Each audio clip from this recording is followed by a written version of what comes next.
There cannot be two paths in Buddhism. There is only one, the Buddha nature, which is the soul path. Buddhism is often described as non-dual, meaning it does not possess two opposing ways. While there are good paths and bad paths, the Buddha nature transcends such distinctions. It is neither good nor bad. For this reason, Buddhism is known as having no duality. Buddha nature represents non-duality, the unity beyond all opposites. From the perspective of ordinary beings, enlightenment and ignorance appear as two distinct states. However, wise individuals who fully understand the essence of the mind realize that these are of the same nature. This very nature, or non-dual essence, is what is called the true nature. It does not diminish in the ignorant, nor does it increase in the enlightened. It is neither eternal nor impermanent, neither coming nor going. It cannot be found externally, internally, or in the space between. This nature transcends existence and non-existence. It is beyond all forms and labels. Its essence and its manifestations exist in a state of thusness, or tathata, which is permanent and unchanging. This is the nature of the non-dual path in Buddhism, a path that does not divide into two, a path that is whole and indivisible. In Buddhism, the journey begins with understanding the essence of one's own mind. When sentient beings perceive this essence clearly, they are Buddhas. However, if even a Buddha falls into illusion regarding this essence, they are no longer different from an ordinary being.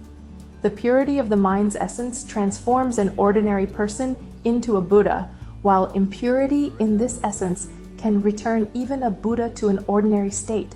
When your mind is clouded by distortion or corruption, you remain an ordinary being with the potential of the Buddha nature hidden within you. Yet, when you turn your thoughts toward purity and righteousness, even for a single moment, you step into the state of a Buddha. This profound truth highlights the power and responsibility we carry in our minds. Thus, we must dedicate ourselves to purifying our minds moment by moment, step by step. Walking this path requires effort, reflection, and self-awareness. It is not something bestowed by external forces, but something realized through our own determination. By understanding and perceiving our own Dharmakaya, or the true body of the law within us, we awaken to the Buddha that resides within. In this process, we also align ourselves with the precepts of virtuous conduct, bringing our actions into harmony with this enlightened state. Buddhism teaches us that this path is accessible to all, yet it requires commitment and mindfulness. Through this practice, we transcend the dualities that bind us and come to experience the unchanging truth of the Buddha nature, which is our own. The good and the evil are opposites to one another, but their quintessence cannot be dualistic.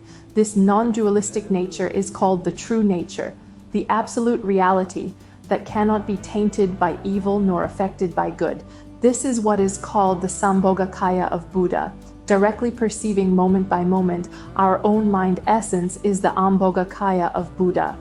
If at every moment and in every place we firmly keep our thoughts free from immature desires and act wisely on all occasions, then we are practicing virtuous prajna. What is prajna? This word means wisdom. All prajna comes from the essence of the mind and not from an external source. Do not hold misconceptions about this. This is called the self-enjoyment of true nature.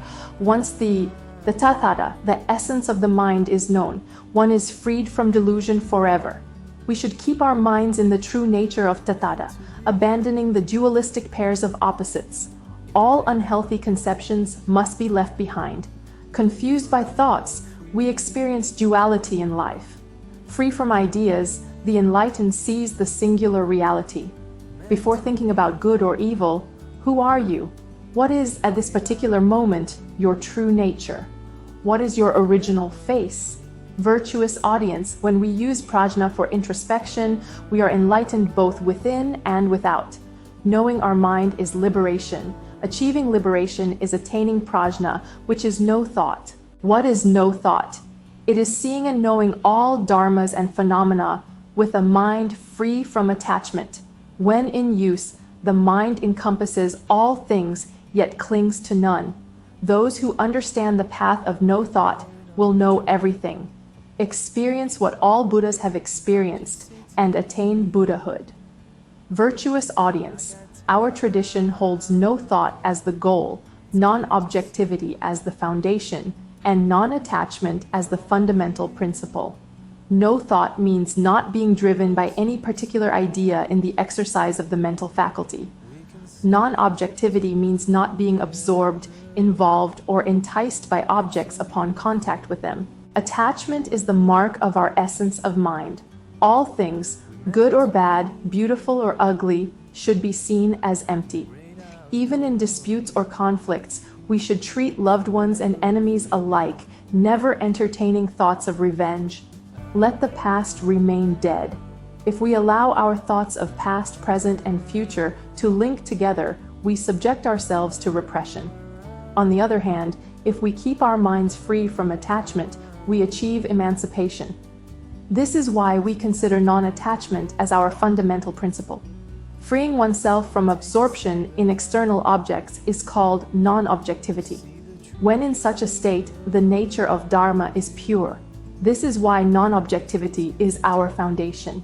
Keeping the mind uncorrupted under all circumstances is called no thought. Our minds should maintain distance from circumstances. In no case should we allow circumstances to influence the function of our minds. Thus, we consider no thought as our goal. However, suppressing all thoughts to the point of complete repression is a mistaken approach.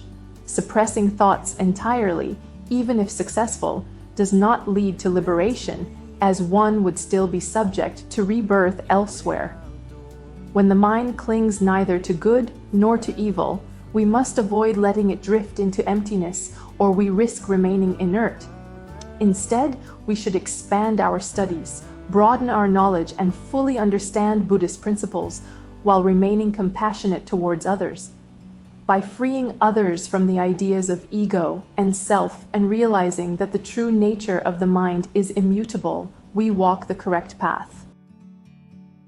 Virtuous audience, those practicing equanimity should disregard the faults of others, being impartial towards the merits or demerits, kindness or wickedness of others. Such an attitude aligns with the equanimity of the essence of mind. An ignorant man may appear outwardly unchanged, but once he speaks, he critiques others, boasting of his merits or pointing out flaws, thus straying from the right path. Conversely, emphasizing our own purity or virtues also creates obstacles.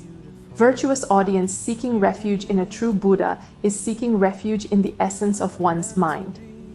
Those who do so must remove malice, jealousy, deceit, arrogance, and all other evils from their essence of mind.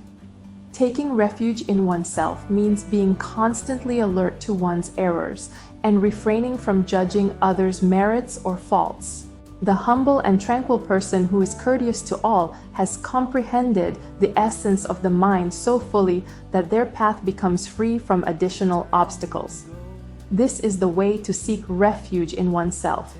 While walking the path of enlightenment, focus on the obstacles within yourself rather than the external stones on the path. By keeping a steady gaze on your own faults, you will not stray from the right way. Observing the goodness or wickedness in others should neither attract nor repel you. Our mental attitude should be as empty as space itself.